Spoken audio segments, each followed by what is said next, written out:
साथियों नमस्कार। आज हम जानेंगे कि सोया दूध बनाने का बिजनेस जो है वो हमें करना चाहिए या नहीं करना चाहिए, और यह बिजनेस इंडिया में चलने वाला है या नहीं चलने वाला है, और अभी जो है सोया प्रोडक्ट की कितनी डिमांड है और इस बिजनेस का फ्यूचर क्या है, मतलब सोया प्रोडक्ट का भविष्य में क्या डिमांड रहेगी। सभी आधारभूत बुनियादों को ध्यान में रखते हुए वीडियो की शुरुआत करते हैं। तो दोस्तों, आप सब जानते हैं कि भारत जो है वो विश्व का सबसे बड़ा आबादी वाला देश बन चुका है। तो इतनी बड़ी आबादी का पेट भरने के लिए खाने पीने की चीज़ों की डिमांड पिछले दशकों की तुलना में 20% तक बढ़ी है, और भारत जो है वह विश्व का तीसरा सबसे बड़ा दूध उत्पादक देश है और जनसंख्या में विश्व में नंबर 1 पर आता है।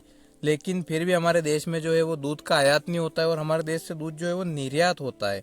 मतलब क्या हो रहा है कि इतनी बड़ी आबादी होने के बाद भी हमारे देश से दूध जो है वो निर्यात हो रहा है। मतलब इसका सीधा मतलब ये है कि लोगों को धड़ल्ले से नकली दूध परोसा जा रहा है। और यहाँ पर हम आपको एक आशा की किरण तो दे ही सकते हैं कि अगर हम सोया दूध या पनीर बनाने का बिजनेस करेंगे तो वो आसानी से चल जाएगा।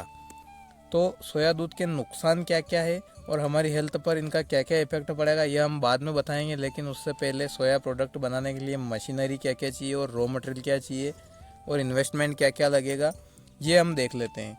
तो साथियों, सोया दूध बनाने की मशीन जो होती है वो ऐसी होती है, जो कि 30,000 रुपये की कीमत से शुरू होकर 4 लाख रुपये तक की कीमत तक आती है। अब हमारे बजट के हिसाब से हम देख सकते हैं कि हमें कौन सी मशीन लेनी चाहिए। तो रॉ मटेरियल हमें क्या चाहिए, तो रॉ मटेरियल चाहिए सोयाबीन, जो कि मंडी में अभी जो है 5,500 रुपये प्रति क्विंटल, मतलब 55 रुपये किलो मिल रही है। इसके साथ हमें क्या चाहिएगा, पानी। और सोया दूध बनाना कैसे है, तो सबसे पहले सोयाबीन को लगभग 4 से 5 घंटे पानी में भिगोना है और मशीन में डालना है, तो हमारा प्रोडक्ट जो है सोया दूध निकलकर रेडी हो जाएगा। और सोया पनीर कैसे बनाना है, तो पनीर बनाने हेतु सोया मिल्क जो लिया है उसको गर्म करना है 100 डिग्री पर, और उसमें निगाड़ी मिलाना है और उसको फाड़ना है, तो पनीर बनकर भी रेडी हो जाए। हम इस दूध से जो है मक्खन और घी तो नहीं बना सकते, लेकिन दूध, पनीर और छाछ के साथ दही भी बना सकते हैं। अब प्रॉफिट मार्जिन देखते हैं और साथ ही सोया रॉ मटेरियल ये हमको कहाँ पे मिलेगा ये भी देख लेते हैं। तो रॉ मटेरियल जो मिलेगा, जो इसका उत्पादन होता है सोयाबीन का, वह मध्य प्रदेश और महाराष्ट्र में होता है, जो कि यहाँ की अनाज मंडियों में आसानी से उपलब्ध हो जाएगा।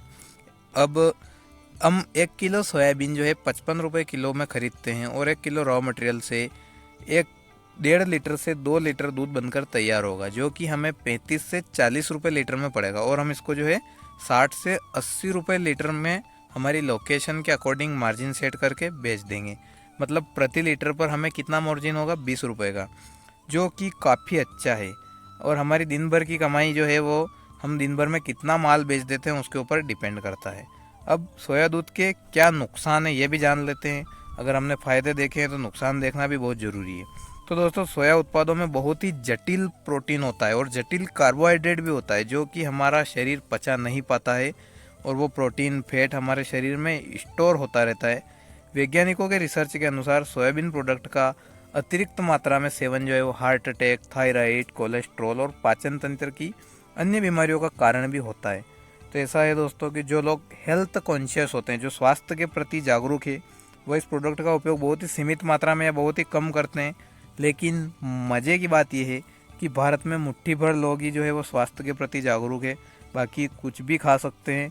तो हम यहाँ पर हमारा काम आसानी से बन जाएगा, हम अपना प्रोडक्ट आसानी से सेल कर जाएंगे।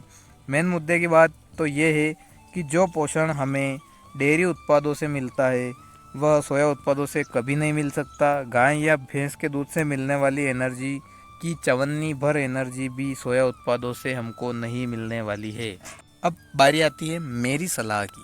तो मेरी सलाह तो ये है कि ऐसा तो है ही नहीं कि सोया दूध पी पी कर हम ओलंपिक से गोल्ड मेडल लेकर आ जाएंगे। ये सिर्फ और सिर्फ पेट भरने मात्र का विकल्प है। इसके अतिरिक्त ये दूध नॉर्मल दूध की अपेक्षा काफ़ी महंगा होता है, और इसको पी पी कर हम 45 की उम्र में बूढ़े हो जाएंगे और स्वर्ग का रास्ता नाप लेंगे। तो दोस्तों, ये बिज़नेस हमको करना चाहिए या नहीं करना चाहिए, तो ये हमारे स्व विवेक के ऊपर निर्भर करता है, क्योंकि मार्केट की स्थिति आपको देखना पड़ेगी, डिमांड भी आपको ही देखना पड़ेगी और काम भी आपको ही करना पड़ेगा।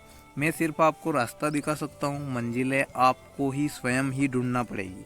तो साथियों, बहुत ही अच्छा और बहुत ही बढ़िया बिजनेस है। कुछ कमियों, कुछ परेशानियों को नेगलेक्ट किया जाए, नज़रअंदाज किया जाए तो यह बिजनेस हम आसानी से कर जाएंगे। केवल ज़रूरत है जज्बे की, हिम्मत की। तो साथियों, इस छोटे से वीडियो में अगर कोई कमी रह गई हो और मेरे विचारों से अगर आपको कोई ठेस पहुंची हो तो मैं आपकी क्षमा प्रार्थी हूँ। और इस वीडियो के माध्यम से अगर आपको कुछ नया सीखने मिला हो तो वीडियो को लाइक करके चैनल को सब्सक्राइब करना, और आपके जो दोस्त, यार, रिश्तेदार ये बिज़नेस करना चाहते हैं तो उन तक ये वीडियो पहुंचा देना, ताकि सभी को जो है इस बिज़नेस की कुछ ना कुछ जानकारी मिल सके। मिलते हैं हम किसी और वीडियो में किसी और टॉपिक के साथ। तब तक के लिए जय हिंद, जय भारत।